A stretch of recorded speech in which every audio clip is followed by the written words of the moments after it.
Media बंधुओं का बहुत बहुत शुक्रिया, धन्यवाद आज की प्रेस कॉन्फ्रेंस को कवर करने के लिए। दोस्तों, वी द पीपल एक ऐसी संस्था है जो बिल्कुल निष्पक्ष होकर के गरीबों के लिए और आज के जितने भी ज्वलंत मुद्दे उनको लेकर के आगे जा रही है, और उसके साथ सैकड़ों अन्य संस्थाएं भी जुड़ करके एक बहुत बड़ी आवाज बन रही है। और मैं खेमचंद कोहली हूं और बहिष्कृत वेलफेयर फाउंडेशन इंडिया भारत सरकार द्वारा पास है नाम की फाउंडेशन को चलाता हूं। तो दोस्तों, 23 तारीख को और 30 तारीख को जुलाई इसी महीने जो कार्यक्रम होंगे उसके लिए कुछ मुद्दे जो है उन पे मैं प्रकाश डालना चाहूंगा। दोस्तों, जो रिजर्वेशन रखा गया था गरीब लोगों के लिए रखा गया था, जो बहुत पिछड़ गए थे और जिनके ऊपर अत्याचार हुआ था, लेकिन अभी हाल में ही क्या हुआ है कि उल्टा हो गया है। बेचारे एक वर्ड अभी जो इस्तेमाल किया गया, क्रीमी लेयर। अब SC/ST के संदर्भ में मैं इसको बता दूं, जिनकी 1,20,000 रुपए जो है एक साल में अगर तनख्वाह है तो वो 10,000 रुपए पर महीना आ गया। 10,000 रुपए पर महीने में कोई परिवार तो चलता नहीं, लेकिन 1,20,000 रुपए से अधिक अगर वो कमाएंगे तो क्रीमी लेयर में माना जाएगा। तो अब आप ये लगाइए, ये SC/ST लोगों के लिए कितना ये विध्वंसकारी है क्रीमी लेयर का जो वर्ड है, इस पर भी गौर होना चाहिए। इसके अलावा जो SC/ST के ऊपर अत्याचार होते हैं उसके खिलाफ देखिए, एक बार SC/ST ने 2018 में अप्रैल में 2 अप्रैल करवाया था, उसके लिए हमने पूरी ताकत से कांशीराम समर्थी उपवन लखनऊ को भरा और 2 अप्रैल करवाया। तो इससे अगर हम इसको एक जन आंदोलन बना दें इन मुद्दों को लेकर के, तो अवश्य ही जो संस्थाएं भारत सरकार के डिपार्टमेंट्स फायदा दे रहे थे, चाहे वो बेल हो, गेल हो, रेल हो, सेल हो, इन सब में फायदे दिया, इन सबको प्राइवेट हाथों में दिया गया। तो और उससे क्या हुआ, नुकसान किसका हुआ? SC/ST ओबीसी माइनॉरिटीज लोगों का नुकसान हुआ। उन बेचारों को जो अगर रोजी रोजगार के क्षेत्र में प्रेफरेंस मिलती थी वो भी हाथ से चली गई। और दूसरा, अभी इन दो मुद्दे पर भी बात नहीं हुई, इन्फ्लेशन और अनएम्प्लॉयमेंट। इन्फ्लेशन मतलब ये जो महंगाई वाला मुद्दा है, महंगाई आज के दौर में आप देखें, टिंडा, घिया, तोरई, सीताफल सब 100 रुपए पार है। इसके बारे में कोई भी सांसद बोलने को तैयार नहीं। प्रधानमंत्री जी तो इन मुद्दों पर एक भी प्रेस कॉन्फ्रेंस करने को तैयार नहीं।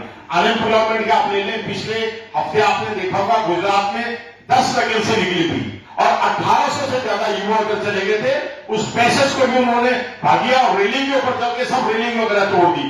तो जो लोग इस सरकार को चलाने का दावा करते हैं, देश को चलाने का दावा करते हैं, वो अपने गृह राज्य में जाकर के देखें क्या हो रहा है। वहां पे केवल 5 ही जो है डिस्ट्रिक्ट है जो थोड़ी बहुत अच्छी डेवलप है, बाकी सब में जो है बहुत काम होना बाकी है। तो एक जो आजकल व्यंग्य चला रहा है ना कि 2 गुजराती जो देश को बेच रहे हैं और 2 गुजराती देश को खरीद रहे हैं, ये आप भलीभांति समझ सकते हैं मैं किस संदर्भ में बोल रहा हूं। दूसरा, ये लेटरल एंट्री वाला जो मामला है, पीछे बहुत सारे IAS की भर्ती करी गई ज्वाइंट सेक्रेटरी लेवल की, और डायरेक्ट वो भर्ती जबकि ऐसा प्रोविजन नहीं है। एक माध्यम है, उसके माध्यम से तो उनकी सिलेक्शन नहीं हुआ और सीधा एंट्री है जो भारत सरकार ने, भाजपा ने की, इसका हमने विरोध किया। इसके अलावा जो जजेस की अपॉइंटमेंट थी उसका भी हम विरोध करते हैं। डायरेक्ट जजेस अपॉइंटमेंट का कोई प्रोविजन नहीं है। दूसरा, जो ये जो नीट वाले घोटाले हैं, तो जितने भी पेपर लीक्स के जो मामले हैं, ये जानबूझ के किए गए हैं, ये जानबूझ के किए गए हैं। इसमें खून तो खोलना चाहिए स्वर्ण समाज के लोगों का भी, लेकिन न जाने स्वर्ण समाज के जो युवा है वो क्यों चुप है।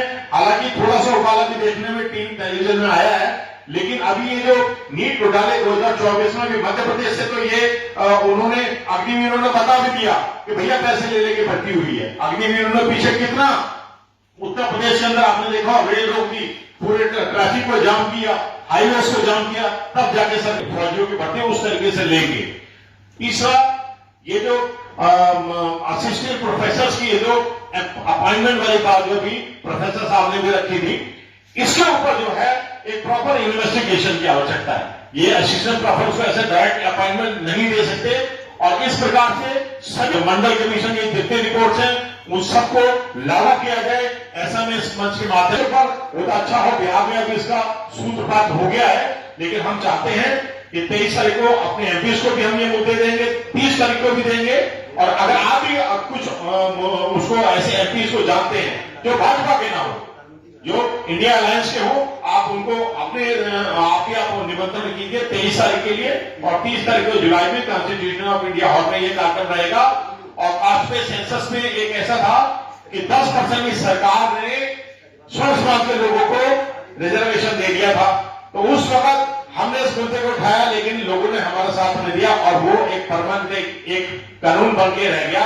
अब आप ये बताइए, उनकी जो क्रीमी लेयर है, उनकी 8 लाख रुपए के अच्छी के लोग हैं, उनके पर नाना प्रकार के जो है अत्याचार हो रहे हैं, चाहे वो मूछ रखने पे हो, घोड़ी पे बैठने पे हो, सरों पे चप्पल रख करके चलने का प्रोविजन हो, ये सब जो है मानवता के खिलाफ है। Untouchability is crime against human Mankind, ये सब बंद होना चाहिए। और सरकार ने आयोगों का गठन करना है, ये अंतिम लाइन में बोल रहा हूं, आयोगों को गठन कर रखा है।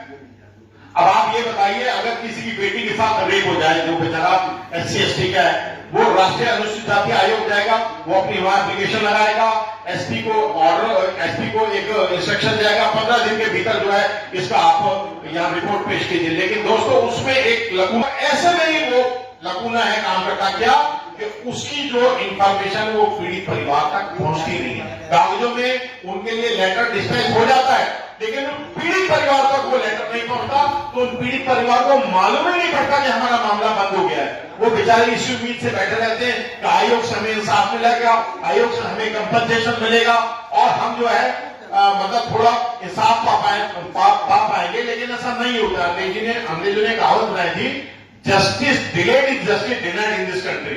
तो ये वही अभी हो रहा है, जब न्याय मिलने में देरी हो रही है तो अंत में वही होता है, गरीब आदमी बेचारा हाथ थकले रो के अपनी मुकद्दर को कोसने लगता है और घर बैठ जाता है। तो इन सभी मुद्दों के ऊपर 30 तारीख को विस्तृत जानकारी आपको मिलेगी, 30 तारीख को मिलेगी। और मैं इसी के द्वारा अपनी वाणी को विराम देता हूँ। नमो बुद्धाय, जय भीम, जय भारत, जय संविधान। धन्यवाद सर। अब हमारे मैं इसके पहले आमंत्रण